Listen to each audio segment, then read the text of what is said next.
Hey everybody, happy Halloween. Today I'm really excited that I'm going to share why going zero waste is a really smart strategy that can massively benefit your business. Now, reducing waste is not just an environmental initiative, it offers companies very real bottom line incentives. And in the next 20 minutes or so, I'll explain 7 compelling reasons your business should embrace the zero waste philosophy. I'll also expand on each reason to show over 20 tangible benefits of zero waste that can offer your operations, your brand recognition, and your workplace culture. So, if you're new around these parts, I'm Stacy Savage, aka the Texas Trash Talker. I'm your zero waste expert and recycling nerd of over 20 years. I'm CEO and founder of Zero Waste Strategies. We're an environmental consulting firm and we specialize in business waste reduction for increased revenue, deeper customer loyalty, and to drive a green marketing edge. So, even if you feel you're going zero waste may be unrealistic for your company right now, you'll really be surprised how achievable it can be once you know all the positive things that it brings. So stick around as I make the case for zero waste and how it's one of the wisest investments your business can make today. Watch until the end where you'll get the scoop on just how we have helped businesses in the past get to their waste reduction goals through our online training program. In this video, you're going to learn the down and dirty on how to reduce waste immediately. So we're not waiting until 2030. We're not waiting until 2040. I'm going to help you start saving money right now because we got to cut the crap, right? We got to cut the crap to landfills. And we have to be more mindful of the consumer based and disposable society that we live in. So make sure you watch till the end. I'll also discuss a framework to implement the full zero waste program over time. And by the end, you'll understand why zero waste is a smart business strategy for economic growth. And it's not just an environmental cause. So take notes if you want, or you can just DM me with your email address so that I can send over my free PDF of all of these zero waste talking points, the reasons to go zero waste in your business, and all the benefits that align. This will specifically be helpful if you need to make the case for zero waste to any supervisors or executives. So let's get into it. The top thing on everybody's mind whenever it comes to running a business is how do I save money? So waste disposal and purchasing new materials and packaging can be really costful for businesses. Reducing waste saves on these expenses. Comprehensive zero waste programs can really cut businesses' cost by thousands of dollars per year. I've seen in the range of 20 to 30% monthly trash bill reduction through zero waste protocols. That's amazing. So it lowers your waste disposal and hauling costs. It reduces expenses from buying less packaging and materials, and it cuts your operational costs through recycling and repurposing of waste. Think about how repairing an item might be more cost beneficial than buying a new item. If you have a team of people who can understand broken items and how to repair them rather than going out and buying new, that's going to be a cost benefit and doesn't end up in the landfill, right? So the second is meeting consumer demand. Many consumers now expect and reward businesses with their dollars that are environmentally conscious. So adopting zero waste practices can really be a competitive advantage in your industry, in your regional market, and boost a company's reputation. So this attracts environmentally conscious consumers. It boosts your brand reputation as a green business, and it gains a competitive edge as more consumers factor sustainability into their purchasing decisions. This could be, day to day, or your big decisions like, automotive purchases. So buying a car, is it electric? Those kinds of decisions that people make either on a daily basis or those larger purchases. This is something that they're factoring in every single day. So number 3, it boosts efficiency. So the zero waste philosophy really encourages finding ways to repurpose your waste within your operations. And keep in mind, waste is just a term, waste actually has a lot of value because the waste is actually just discards. Discards are commodities on the materials market. So cardboard, metals, glass, plastic, paper, food waste, these are all commodities that have a market value. And if they are packaged and marketed correctly, it could produce a new revenue stream for your business rather than all your money just being directed to the hauler who may or may not be optimizing your systems, right? If you have 10 dumpsters, but you only need 7, who's going to right size that program for you? Well, you're probably going to have to do it, but you can't do that unless you're tracking and measuring your fill levels every day, every week, every month. So this is what we call an efficiency improvement in your business strategy. So reducing the number of hauls, reducing the capacity. Maybe you want to go from 10 cubic yards to 8 cubic yards. Where can we find those efficiencies so that we can lower that trash bill to the 20-30% that other businesses have realized, right? This really pushes businesses to streamline processes and cut excess, leading to improved efficiency. Like I said, let's cut the crap, right? So let's streamline your processes by eliminating wasteful practices. That's an internal practice where we train up our employees and make sure that they are sorting and separating correctly. This encourages innovative ways to repurpose waste within your operations. Remember, if you have if your cafeteria has a loaf of bread and it's 2 days old, well, maybe we can cut that up and bake it into salad croutons. There's a tons of ways that we can repurpose materials into other fashions, right? We can make them into other items. That way we're not throwing them out. And then 3, it identifies excess materials and energy use to cut. So number 4, in our set of 7 reasons, it demonstrates social responsibility. So really going zero waste exhibits that your company cares about the environmental impacts of its operations.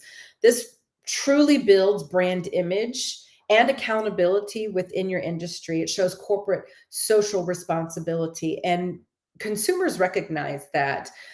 They're very savvy these days, especially your millennial and Gen Z and your upcoming Gen Alpha, people who are starting to get jobs and who are raising families. And it's important to make sure that these new generations of consumers see your brand as that go-to brand that aligns with their values of sustainability. This is where you can corner the market in your industry. So what this does is exhibits commitment to reducing environmental impact. It aligns with the ethical business values of those consumers, and it promotes your company as a conscious corporate citizen. So the 5th thing is that it leads to innovation. So reducing your waste encourages businesses to creatively develop more efficient products, packaging, operations. These innovations can really lead to entirely new revenue streams. So does it drive product redesign to use less material and create less waste? Is that a policy that you have in place? If not, it's a key policy you need to have in place. Does it spark creative recycling initiatives and zero waste solutions? Meaning, does it help your innovation team, your design team to design items that are easily recyclable, or that there are take back programs, right? You'll see this with electronics companies for computers and televisions. They'll take back, they'll deconstruct, and they'll remake products out of those plastics and all the other components that go into the previous computer or television. They'll strip them down and they'll remake their new products without having to mine and refine and get new raw virgin materials and make them into new plastics and new other components of these items. So there's a lot to be said to pulling in zero waste solutions around your innovation and your design teams that not only reuse materials in your loop, in your circular system, but also make it a lot easier for your consumer to recycle your products through take back programs.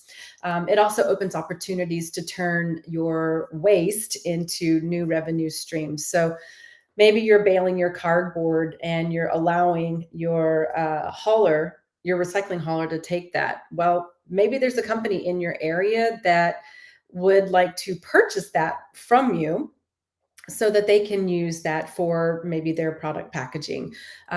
There's a way to build out a revenue stream for some of these recyclable materials. So you don't want to just hand over your materials to a hauler necessarily. You want to look around in the regional area and do what's called a service opportunity analysis. And this allows you to see in your region who is open to buying these products that you have ready to go to be recycled or reused in another business. So I would take a look and see what's in your regional area to see if there's any partnerships that you can pull together and to where your materials are being streamed through the system to another company that's going to reuse your cardboard or whatnot, rather than just getting a hauler to pick it up and bring it to their recycling facility for free.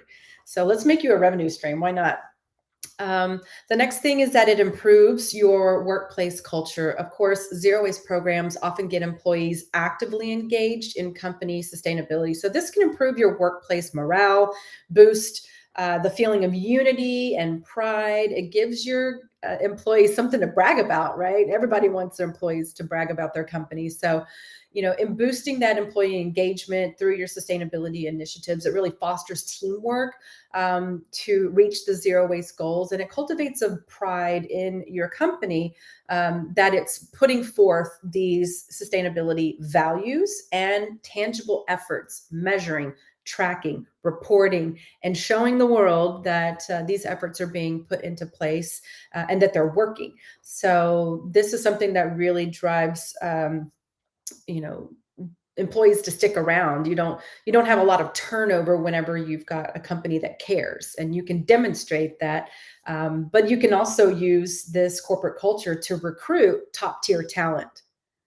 So think about those millennials that are looking for new jobs, especially after the pandemic, any of the Gen Zers who are just kind of coming into the workforce, maybe after college.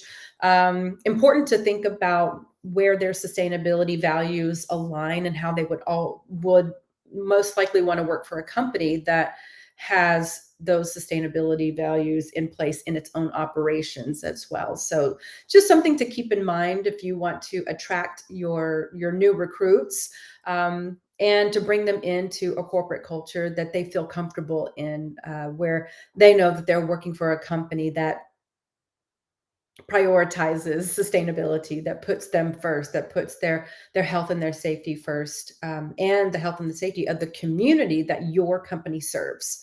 So keep that in mind. The last thing, number 7, is it's environmentally friendly, of course. I always like to lead with the cash savings and the corporate culture and the reduce, reuse.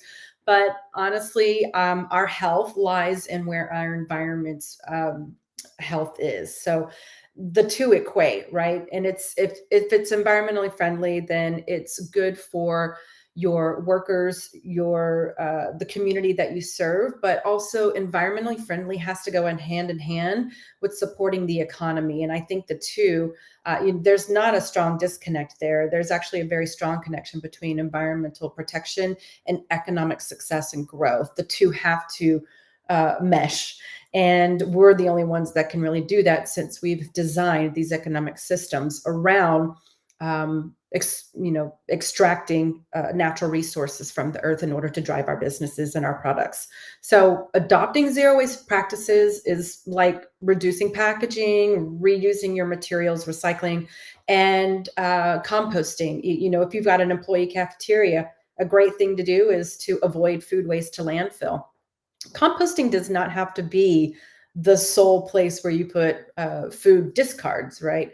If they're still consumable for humans to eat and they've been kept to the proper time and temperature standards through your state's health department, you can legally donate those to a food redistribution nonprofit. You don't have to send it to the landfill. You don't have to send it to compost. If people can still eat it, if it's still good within that time frame, you the best thing to do is to work with a local nonprofit. Maybe it's your county food bank.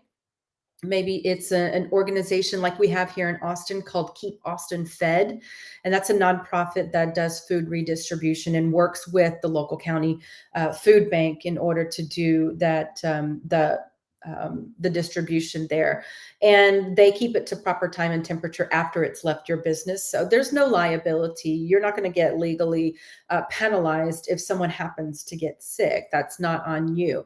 But what you can also do is track all the volume, the weight of the materials of the food that you do donate, and get a manifest from the organization so that you can send that in with your business taxes, and you're going to get an IRS write-off. The Food and Drug Administration allows, I think it's a 15% fair market value. So being able to track how much was donated, what each item would normally cost your business, and being able to get a return on that on your taxes is a win-win for everyone, because you're also feeding the community.